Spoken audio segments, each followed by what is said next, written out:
Namaskar students of MSc NND first sem and MSc SFT first sem. Today's session topic of the course Nutrition Biochemistry is definition of carbohydrate. So this is the fourth number of session of your course. So starting with the session with the carbohydrate introduction. So as the definition suggests, carbohydrates are broadly defined as polyhydroxy of aldehyde or ketone and their derivatives, or as a substance that yield one of these compounds. Okay, so this is the one majorly fine definition of carbohydrates. So what's this definition try to explain is that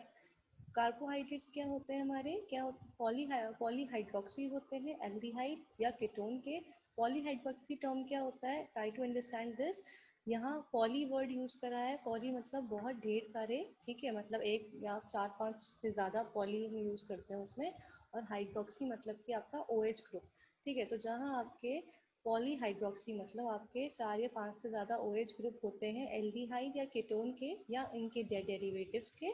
या ऐसे कोई substance जो इन compounds को yield करते हैं ठीक है तो उनको हम क्या बोलते हैं carbohydrates this is the scientific definition of carbohydrates this is you have to be written like as it is.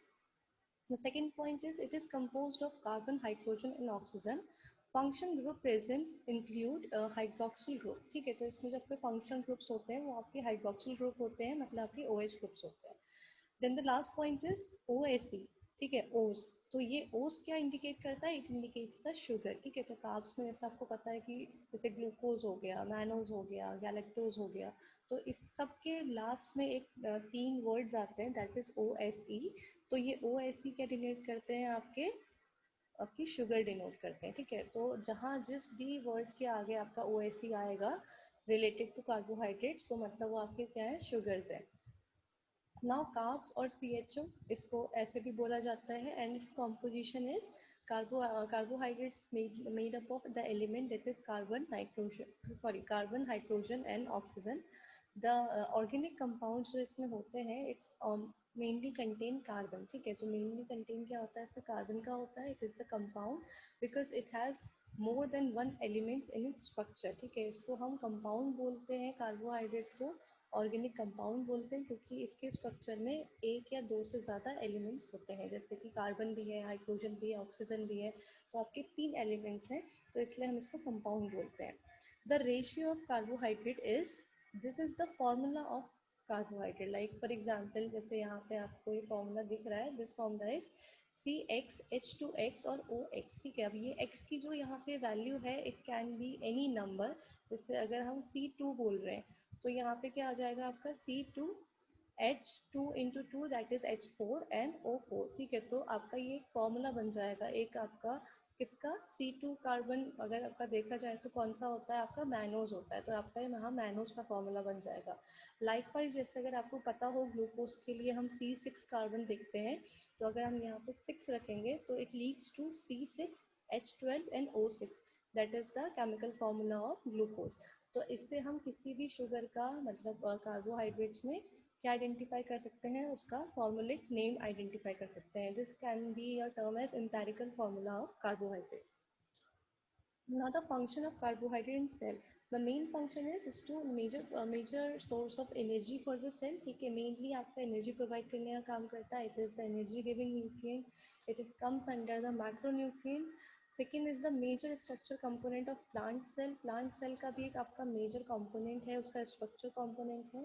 third is the immediate energy in a form of glucose ठीक है ये क्या करता है आपका एक immediate energy भी provide करता है glucose की form में and your last one is the reservoir of stored energy in a form of glycogen ठीक है ग्लाइकोजन की फॉर्म में यह करता है एनर्जी को स्टोर रखता है now the stereochemistry अब हम बायोकेमिस्ट्री सब्जेक्ट पढ़ रहे हैं तो यहाँ पे we have to deal with each and every structure like its Havsron structure its Fischer structure its chemical structure तो यहाँ आपको एक छोटा सा डिस्क्रिप्शन बताया गया है कि कैसे हम किसी भी केमिकल कंपाउंड के स्ट्रक्चर को या उसके आइसोमर्स को बनाते हैं या उसको पहचानते हैं so this is a very basic part or basic stereochemistry which I'm going to deal in this session. The first is your optical isomers. Optical isomers क्या होते हैं? Optical isomers different from each other in the deposition of various items or group of items in space around the asymmetrical carbon atom. तो मतलब कि optical मतलब कि यहाँ पर हम अगर सिंपल लैंग्वेज में बोला जाए तो ये क्या होता है, ये एक दूसरे मतलब कंपाउंड की मिरर इमेज बनाते हैं, ठीक है। जस्ट लाइक आपका जैसे अभी आगे आपके पास इमेज आएंगी तो उससे आपको ज़्यादा क्लियर होगा। तो मतलब आपका जो भी आपका केमिकल स्ट्रक्चर होता है उसका मिरर इमेज होती है, ठीक है, मतलब सेम इमेज होती है। और ये आपके जो इसमें आइटम्स होते हैं ये अलग अलग पोजीशंस पे होते हैं, अलग अलग उसकी डिपोजिशंस होती हैं, ठीक है। और ये एसिमेट्रिकल होते हैं, मतलब इसमें कोई सिमेट्री नहीं होती है, बट जस्ट मतलब आपका फॉर्मूला के बेसिस पे स्ट्रक्चर बनता है और स्ट्रक्चर जो होता है आपका वो मिरर इमेज होती है। These may also be linked to left and right hand gloves, ठीक है, इनको ऐसे भी बोला जाता है।